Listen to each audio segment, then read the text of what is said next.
జగద్గురు బ్రహ్మర్షి పితామహ పత్రిజీ గారికి నా హృదయపూర్వక పాదాభివందనాలు సమర్పించుకుంటున్నాను.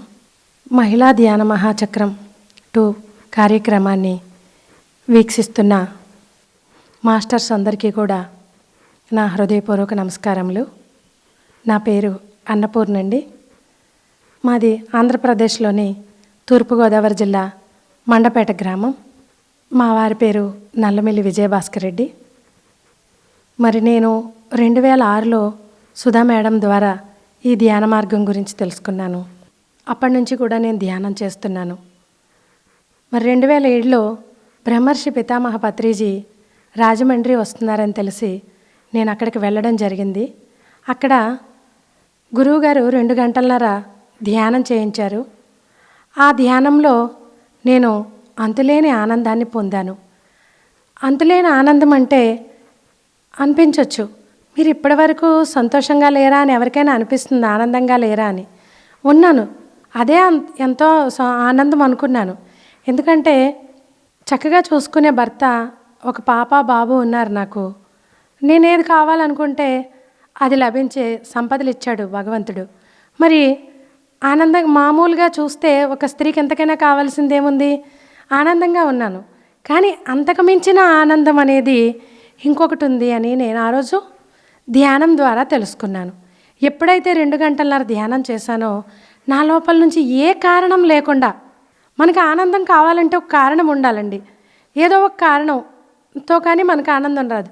ఏ కారణం లేకుండా ఊరికే కళ్ళు మూసుకొని కూర్చొని ధ్యానం చేస్తే, శ్వాస మీద ధ్యాస పెడితే ఆనందం పొందొచ్చు అని నేను ఆ రోజు మొట్టమొదటిసారిగా తెలుసుకున్నాను. అంతులేని ఆనందం. నేను అప్పటి వరకు ఇన్ని ఉన్నా కూడా అంతకు మించిన ఆనందాన్ని నేను ఆ రోజు పొందడం జరిగింది.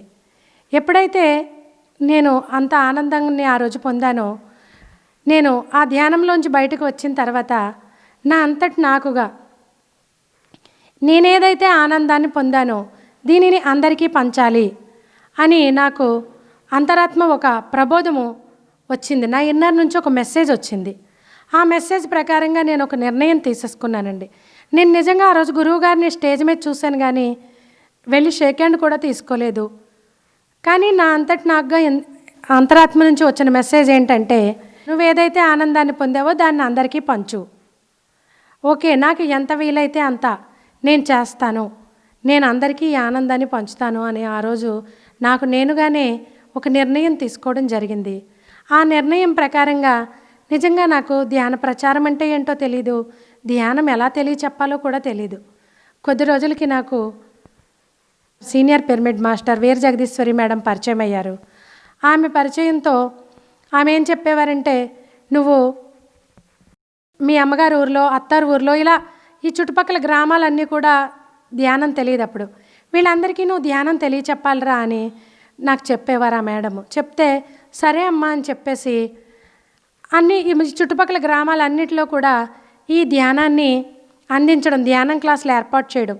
అక్కడికి అవసరమైతే నేను ఇక్కడ మండపేట నుంచి భోజనాలు వండించి నేను ముందెళ్ళి క్లాసులు నిర్వహించేదాన్నండి. వెనకాల మా గుమస్తాలు వచ్చి అక్కడ భోజన ఏర్పాట్లు చేసేవాళ్ళు, వండించుకుని తీసుకొచ్చి. అలా నేను క్లాసులు చేసేదాన్ని. నిజానికి ఆ రోజు అది ధ్యాన గ్రామీణం అని కూడా నాకు తెలీదు. నాకు అనిపించింది, చేసేసాను అంతే. అలాగా నేను ఈ ధ్యాన మార్గంలో ఏదైతే అందరికీ పంచాలనుకున్నానో అది చేయడం ప్రారంభమైంది. అలాగే ఒకసారి భీమవరంలో తటవర్తి వీర్రాఘు గారు, రాజలక్ష్మి మేడము ఒక మహిళా ధ్యాన యజ్ఞం అని ఒక కార్యక్రమాన్ని ఏర్పాటు చేశారండి. నేను అక్కడికి వెళ్ళడం జరిగింది. అక్కడ చూశాను, ఇంచుమించుగా ఒక 3000 మంది మహిళలు అక్కడ ఆ కార్యక్రమంలో పాల్గొన్నారు. నాకు నిజంగా చూస్తే చాలా ఆశ్చర్యం అనిపించింది. ఇంతమంది మహిళలు ధ్యానానికి వస్తున్నారా, ఇంతమంది ధ్యానం చేస్తున్నారా అని నేను చాలా ఆశ్చర్యపోయాను, ప్లస్ ఆనందపడ్డాను కూడా. ఇటువంటి అద్భుతమైన ఒక కార్యక్రమాన్ని నేను కూడా చెయ్యాలని నాకు అనిపించింది ఆ రోజు. అప్పుడు ఇంటికి వచ్చిన వెంటనే మా వారిని నేను అడగడం జరిగిందండి. అడిగితే ఆయన సరే వీలైనప్పుడు చూద్దాము, అవకాశం వచ్చినప్పుడు అన్నారు. వెంటనే మళ్ళీ మేము గురువుగారిని డేట్ అడిగి తీసుకోవడం, మా పెళ్లి రోజు జనవరి 31. ఆ రోజు మా సొంత ప్రాంగణంలోనే తాపేశ్వరంలో ఒక పెద్ద క్లాస్ ఏర్పాటు చేయడం జరిగింది. అక్కడికి ఒక 4000 మంది ఆ కార్యక్రమానికి ధ్యాన యజ్ఞానికి రావడం నిజంగా చాలా చాలా అద్భుతంగా జరిగిందండి. అది ఆ ప్రాంగణంలో మేము అక్కడ ఫంక్షన్ హాల్ కడదాం అనుకున్నాము. ఆ ప్రాంగణంలో ఫంక్షన్ హాల్ కడదాం అనుకున్న ప్రాంగణంలో మొట్టమొదటిసారిగా గురువుగారిది కార్యక్రమం పెట్టాము. ఆ కార్యక్రమం జరిగిన సంవత్సరానికి అక్కడ ఒక అద్భుతమైన 5 పిరమిడ్లతో ఒక పిరమిడ్ హౌసు, అలాగే పబ్లిక్ కోసం ఒక 20 సైజు పిరమిడ్ నిర్మాణం చేశాము. అలాగే మా ఇంటి మీద కూడా ఒక పిరమిడ్ నిర్మాణం చేసుకోవడం జరిగింది. మరి ఇలా పిరమిడ్ శక్తిని తెలుసుకున్నాం మేము. మరి ఎప్పుడైతే నేను ఈ ధ్యాన మార్గంలోకి వచ్చానో మా కుటుంబం అంతా ఇప్పుడు శాకాహార ధ్యాన కుటుంబం అని చెప్పడానికి నేను చాలా గర్వపడుతున్నాను. మా కుటుంబం అంతా శాకాహార ధ్యాన కుటుంబంగా మారిపోయింది. మరి నాకు పూర్తి సహాయ సహకారాలని నేను మొదటి నుంచి కూడా నా భర్త నాకు పూర్తి సహాయ సహకారాలను అందించడం, నా పిల్లలు కూడా నాకు అంత బాగా సహకరించడం, అలాగే నా తల్లిదండ్రులు ధ్యానం చేయడం, మా అత్తగారు ధ్యానం చేయడం, ఇలాగా అందరూ కూడా ధ్యానులుగా మారడం జరిగిందండి. మరి నేను ధ్యానంలో కూర్చున్నప్పుడు నాకు ధ్యానంలో భగవద్గీత శ్లోకాలు వినిపించేవి. అది అప్పుడు నాకు భగవద్గీత నేర్చుకోవాలి అని అనిపించింది. చిన్నప్పుడు మా నాన్నగారు ఘంటసాల గారిది క్యాసెట్ ఉండేది, అది రోజు పెడుతూ ఉండేవారనమాట. అది వినడం విని విని నాకు నా లోపల ఆ శ్లోకాలంతా నా సబ్కాన్షియస్లో ఫీడ్ అయిపోయినాయి అనుకుంటాను. ధ్యానంలో కూర్చున్నప్పుడు నాకు ఆ శ్లోకాలు వినిపించడం జరిగేది. అప్పుడు నేను భగవద్గీత చదవడం మొదలుపెట్టాను. మరి ఇప్పుడు భగవద్గీత గురించి గురువుగారు ఏం చెప్పారంటే, నువ్వు భగవద్గీత క్లాసెస్ చెప్పాలి అని చెప్పారు. అప్పటి నుంచి నేను భగవద్గీత కాన్సెప్ట్ పైన క్లాసులు చెప్తున్నాను. నాకు ఎంతో భయం అన్నమాట. ఎవరితో అయినా మాట్లాడాలంటే కొత్త వాళ్ళతో చాలా భయం ఉండేది. అటువంటి నేను ఈరోజు 1000 మందిలో మైక్ పట్టుకుని మాట్లాడగలుగుతున్నాను. అలాగే ఈ మధ్య ఎవరూ బయటకు వెళ్ళట్లేదు, జూమ్లోనే క్లాసెస్, ఎన్నో జూమ్ క్లాసెస్ చెప్తున్నాను. మరి ఇలాగా నేను మాట్లాడగలుగుతున్నాను అంటే ఈ ధ్యానం ద్వారా నాలో వచ్చిన ఆ మనోధైర్యము, ఆత్మస్థైర్యము, ఇవే నన్ను ఇంత అద్భుతంగా నడిపిస్తున్నాయి. మరి అలాగే మా నాన్నగారు ఒకసారి అన్నారండి, ఏమన్నారంటే, ఏంటమ్మా నువ్వు ధ్యానం చేస్తున్నావు బాగుంది, ఎందుకమ్మా నీకు బయటికి వెళ్ళాల్సిన అవసరం ఏంటమ్మా అని. ఎందుకంటే చిన్నప్పటి నుంచి కొన్ని కట్టుబాట్లతో పెంచారు. మన యొక్క భారతదేశంలో స్త్రీ అంటే కొన్ని కట్టుబాట్లతో పెంచుతారు. అలాగే నేను పెరిగానండి. అందుకే మా నాన్నగారు అలా అనడం జరిగింది. అప్పుడు నా భర్త విజయభాస్కర్ రెడ్డి గారు ఏమన్నారంటే, అదేంటి మావయ్య గారు మీరు అలా అంటారు, ఒకళ్ళెవరో చెప్తేనే కదా ఈ ధ్యానం మనం తెలుసుకున్నాము, అలాగే మరి మనం చెప్తే ఇంకొంతమందికి తెలుసుకుంటారు కదా, తప్పే ఉంది, నేను పంపిస్తున్నాను, కారు డ్రైవర్ ఇచ్చి పంపిస్తున్నాను, తను వెళ్తుంది అని చెప్పేసి మా వారు చెప్పడం. ఇప్పటి నుంచి కూడా మా నాన్నగారు ఇంకా ఏమీ అనకపోవడం, ఆయన కూడా ధ్యానం చేస్తున్నారు ఇప్పుడు. ఇలా ఇంట్లో అందరిలోనూ కూడా ఎంతో అద్భుతమైన మార్పులండి. ఎందుకంటే ఒక స్త్రీ ధ్యానం చేస్తే అతి సాధారణమైన గృహిణిగా కేవలం ఇంట్లో భర్తకి పిల్లలకి మాత్రమే చేసి పెట్టగలిగిన ఒక సాధారణ గృహిణిగా జీవించిన నేను ఈరోజు ఎలా మాట్లాడగలుగుతున్నాను అంటే, ధ్యానము ప్రతి ఒక్క మనిషిని కూడా అంతర్గతంగా ఎంతగా శక్తివంతులను చేస్తుంది, ఎంతటి ధైర్యవంతులను చేస్తుంది అనేది నేనే ఒక పెద్ద ఎగ్జాంపుల్ అనుకోవచ్చండి. మరి నాలాంటి లక్షల మంది స్త్రీలని ఇంత చక్కగా ఈ ధ్యానం ద్వారా తీర్చిదిద్దుతున్న బ్రహ్మర్షి పితామహ పత్రిజీకి మరొక్కసారి హృదయపూర్వక నమస్కారాలు తెలియచేసుకోవాలి. అటువంటి గురువు దొరకడం అనేది మన పూర్వజన్మ సుకృతంగా భావిస్తున్నాం మేము. మరి ఇలా ఎన్నో లక్షల మందిని ప్రపంచమంతా కూడా ఈ ధ్యానాన్ని అందిస్తున్నారు ఆయన. ఎంతోమంది కష్టాల నుంచి, బాధల నుంచి ఈ ధ్యానాన్ని తెలుసుకుని విముక్తిని పొందుతున్నారు, ఎంతో ఆనందంగా జీవించగలుగుతున్నారు. ప్రతి మనిషి కోరుకునేది కూడా ఈ ఆనందం కోసమే ఎన్నో రకాల ప్రయత్నాలు చేస్తూ ఉంటాము. మరి అటువంటిది కేవలం కళ్ళు మూసుకుని కూర్చుంటే ఇంత అద్భుతమైన ఆనందాన్ని, ఆత్మజ్ఞానాన్ని మనం పొందుతున్నాము, ఆరోగ్యాన్ని పొందుతున్నాము. మరి 4 సంవత్సరాల క్రితం నాకు క్యాన్సర్ అటాక్ అయిందండి. మరి నేను ఈ ధ్యాన మార్గం ద్వారా, ఆ గురు కృప ద్వారానే నేను ఇంత పరిపూర్ణ ఆరోగ్యంగా ఇప్పుడు ఉన్నాను అంటే కేవలం ఈ ధ్యాన మార్గము, గురుకృప. ఇంత గొప్పగా ఎంతోమందిని ఆరోగ్యవంతులు చేస్తూ ఆత్మజ్ఞానులుగా తయారు చేస్తున్నారు బ్రహ్మర్షి పితామహ పత్రిజీ. ఇప్పుడు లాస్ట్ ఇయర్ మనం మహిళా ధ్యాన మహాచక్రం 1 ఎంతో అద్భుతంగా జరుపుకున్నాము. మరి లక్ష్మి, సరస్వతి, పార్వతి వీళ్ళ ముగ్గురు గురించి కూడా గురువుగారు ఎన్నో ప్రసంగాలు ఇవ్వడం జరిగింది. పార్వతి అంటే శక్తి, ధ్యానము, సరస్వతి అంటే ఆత్మజ్ఞానము, లక్ష్మీదేవి అంటే సేవ. ప్రతి ఒక్కళ్ళు కూడా శక్తివంతులుగా, జ్ఞానవంతులుగా, సేవా తత్పరులుగా తయారవ్వాలన్నదే గురువు గారి యొక్క పిఎస్ఎస్ఎం మూమెంట్ యొక్క మోటో. మరి ఇంత అద్భుతమైన ఈ ధ్యాన మార్గం ద్వారా మరి అలాగే ఇప్పుడు Sitayanam book untold story of Sita అని ఇంగ్లీష్లో దీనా మిరియం గారు రచించారు. దానిని తెలుగులోకి సీతాయనంగా గురువుగారు తెలుగులో అనువదింపచేశారు. మరి ఆ బుక్ని నేను ఈ మధ్య చదువుతున్నానండి. ఎంత అద్భుతం అంటే మరి అసలు సీతాదేవి అంటే సీతాదేవిని చూసి ఆ సీతామాత నుంచి మనం ప్రతి స్త్రీ కూడా ఎంతో నేర్చుకోవాల్సింది ఉంది. ఆ మాత యొక్క ప్రేమ, దయ, కరుణ ప్రతి జీవి పట్ల ఎంత కరుణ చూపిస్తుంది. ఆమె ఎంతగా ప్రకృతితో అనుసంధానమై ఉంది.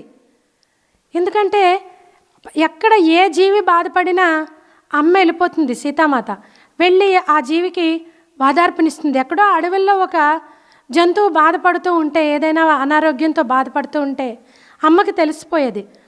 తెలిసిపోయి వెంటనే లేచి ఆ అడవుల్లోకి నడుచుకుంటూ వెళ్ళిపోయేది. చిన్నపిల్లప్పుడే వెళ్ళిపోతే వెనకాల తండ్రి వెతుక్కుంటూ వెళ్ళేవారు. 2 సార్లు వెళ్ళిన తర్వాత అమ్మ సంగతి తెలిసి ఇంకా కంగారు పడకూడదు, అమ్మ ఇలా వెళ్తుంది అనేది ఆయన అర్థం చేసుకున్నారు. మరి ఎంతగా ప్రకృతితో అనుసంధానమై ఉంటే అమ్మకి అక్కడెక్కడో అడవుల్లో బాధపడుతున్న ఆ జంతువుల యొక్క బాధ ఎలా అర్థమవుతుంది. అలాగే దేశం ప్రజలు ఎంతో సుభిక్షంగా ఉండాలి అని ప్రజల కోసం ఎంతో ఆవిడ సేవలు చేస్తుంది. మరి ఇలాంటివన్నీ కూడా సీతాయనం బుక్ నుంచి ఒక స్త్రీ ఎలా ఉండాలి అనేది ఆ సీతామాత నుంచి అద్భుతంగా ప్రతి ఒక్కళ్ళు కూడా నేర్చుకోవాల్సిందే. ఇంత చక్కగా మరి ఇన్ని అద్భుతమైన పుస్తకాల్ని ధ్యానము, అలాగే స్వాధ్యాయం ద్వారా ఇన్ని అద్భుతమైన పుస్తకాల్ని అస్సలు నాకు చిన్నప్పటి నుంచి కూడా ఎప్పుడు కూడా మంచి లైబ్రరీ ఉంటే బాగుంటుంది, మంచి మంచి బుక్స్ కావాలి అని నేను కోరుకునేదాన్నండి. అలాంటిది ఈరోజు ఈ పిఎస్ఎం మూమెంట్తో మా ఇంట్లో ఒక పెద్ద లైబ్రరీ ఏర్పాటు చేసుకున్నాను నేను. ఎన్నో ఆధ్యాత్మిక గ్రంథాలు. గురువుగారు ఏం చెప్తారు, నువ్వు ఈ బుక్కే చదువు, నువ్వు దీనికి సంబంధించిందే చదువు అని ఎప్పుడూ చెప్పరు.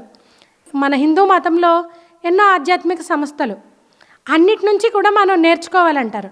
అలాగే ఒక క్రిస్టియానిటీ నుంచి, ఒక ముస్లిం నుంచి, ఒక ఖురాన్ నుంచి, ఒక బైబిల్ నుంచి, ఒక భగవద్గీత నుంచి, ఒక రామాయణం నుంచి, ఒక మహాభారతం నుంచి, అన్నిటి నుంచి కూడా మనం ఎంతో జ్ఞానాన్ని నేర్చుకోవాలి అని గురువుగారు చెప్తారు. అందుకే అన్ని పుస్తకాలు చదవమని చెప్తారు. అన్ని రకాల పుస్తకాలని స్వాధ్యాయం చెయ్యాలి. ఆ స్వాధ్యాయం ద్వారా, ఈ ధ్యానం ద్వారా ఎంతో అద్భుతమైన ఈ జ్ఞానాన్ని పొందుతున్నాము. మరి ఇలాంటి ధ్యాన మహాచక్రాలు గురువుగారు ఏర్పాటు చేసి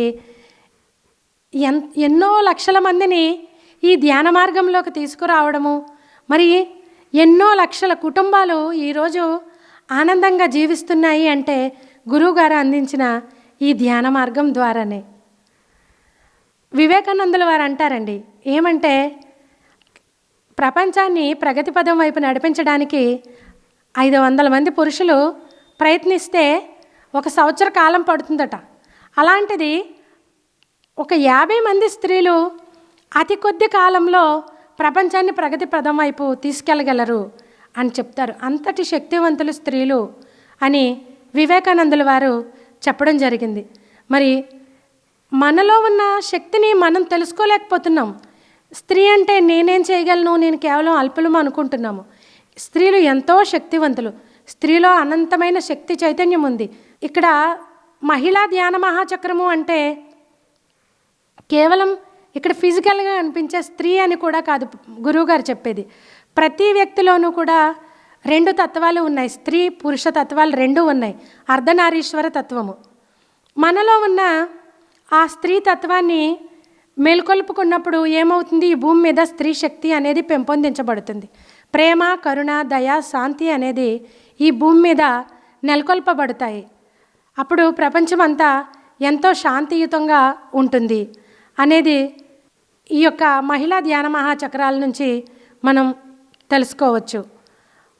మరి ఈ ప్రపంచంలో ఉన్న ప్రతి స్త్రీ ధ్యానం చేస్తే అన్ని కుటుంబాలు కూడా ధ్యాన కుటుంబాలుగా మారుతాయి. ఇంటికి దీపం ఇల్లాలు అన్నారు. అంటే ఏ స్త్రీ అయితే విద్యావంతురాలవుతుందో ఆ కుటుంబం అంతా కూడా గొప్ప విద్యావంతులుగా తయారవుతారు. అన్ని విద్యల్లోకి ఉత్తమమైన విద్య ఆత్మవిద్య. ఎప్పుడైతే మనం ఈ ఆత్మవిద్యను తెలుసుకున్నామో, మనం ఏదైతే జీవితాన్ని ఆనందంగా జీవించాలని, ఆరోగ్యంగా జీవించాలని కోరుకుంటున్నామో అవన్నీ కూడా ఈ ధ్యానంలోనే ఇమిడి ఉన్నాయి. భగవద్గీతలో కృష్ణ భగవానుడు చెప్తాడండి, సర్వధర్మాన్ పరిత్యజించ మాం ఏకం శరణం వ్రజ అహం త్వా సర్వ పాపేభ్యో మోక్షాయిష్యామి మా శుచః అని. అంటే నిన్ను నువ్వు శరణాగతి పొందు. ఎప్పుడైతే నీ ఆత్మకి నువ్వు శరణాగతి పొందావో, నీ ఆత్మధర్మంలో నువ్వు జీవిస్తున్నావో, అప్పుడు సమస్త ధర్మాల్ని కూడా నువ్వు నిర్వర్తించినట్టే. ఎందుకంటే మనం ఆత్మ ధర్మాన్ని తెలుసుకున్నప్పుడు, ఆత్మ ప్రబోధానుసారం మనం జీవిస్తున్నప్పుడు, ఆత్మ ధర్మంలోనే మన యొక్క ధర్మాలన్నీ కూడా ఇమిడి ఉన్నాయి. ధర్మాలు ఏంటండి? శారీరక ధర్మము, కుటుంబ ధర్మము, సంఘ ధర్మము. ఈ 3 ధర్మాలు కూడా ఆత్మధర్మంలోనే ఇమిడి ఉన్నాయి అని భగవద్గీతలో కృష్ణ భగవానుడు చెప్పాడు. అంటే మనం ఆత్మజ్ఞానంతో ధ్యానం చేసి ఆత్మజ్ఞానంతో జీవిస్తూ ఉంటే మనం ఈ అన్ని ధర్మాల్ని కూడా చక్కగా అవలంబించగలుగుతాము. మన జీవితాన్ని చక్కగా ఆనందంగా జీవించగలుగుతాము. మరి అందుకనే ప్రతి స్త్రీ కూడా ధ్యానం చేయాలి. ఈ యొక్క ధ్యాన మార్గం ద్వారా తన కుటుంబాన్ని చక్కటి ధ్యానవంతులుగా, జ్ఞానవంతులుగా తీర్చిదిద్దుకోగల శక్తి స్త్రీలకు ఉంది. నేను కోరుకునేది ఏంటంటే ప్రతి ఒక్కరూ కూడా ఈ ధ్యానం చేసి ఆనందంతో, ఆరోగ్యంతో జీవించాలి. అప్పుడే మన గురువుగారు కోరుకున్న శాకాహార జగత్, పిరమిడ్ జగత్, ధ్యాన జగత్ ఈ 3 కూడా నెరవేరుతాయి. ఇప్పుడు మనకి ప్రత్యక్షంగా ఉన్న ఒక అద్భుతమైన స్త్రీమూర్తి స్వర్ణమాల పత్రి మేడం. మరి గురువుగారు ఈరోజు ఇంత అద్భుతంగా ఈ ధ్యానం గురించి ఇంత గొప్ప లక్ష్యాన్ని చక్కగా సాధించగలుగుతున్నారు అంటే మరి అమ్మ సహాయ సహకారాలు గురువుగారికి ఉండడం వల్లే ఇంత చక్కగా, అంటే వెనకాల ఒక అద్భుతమైన స్త్రీ శక్తి ఉంది. మరి అమ్మను చూసి అమ్మలో ఉన్న ఆ ప్రేమ, కరుణ, దయ వీటన్నిటినీ కూడా మనం ఆదర్శంగా తీసుకోవాలి. ఆమె మన ప్రపంచం మహిళలందరికీ అందరం కూడా స్వర్ణమాల పత్రి మేడంని ఆదర్శంగా తీసుకుని ఆమెలాగా మనందరం అద్భుతంగా మార్పు చెందడమే ప్రపంచంలో ఉన్న మహిళలందరికీ కూడా నేను ఇచ్చే మెసేజ్. ఒక స్వర్ణమాల పత్రి మేడం లాగా స్త్రీ అంటే ఎలా ఉండాలి అనేది నిలువెత్తు నిదర్శనం స్వర్ణమాల పత్రి మేడం.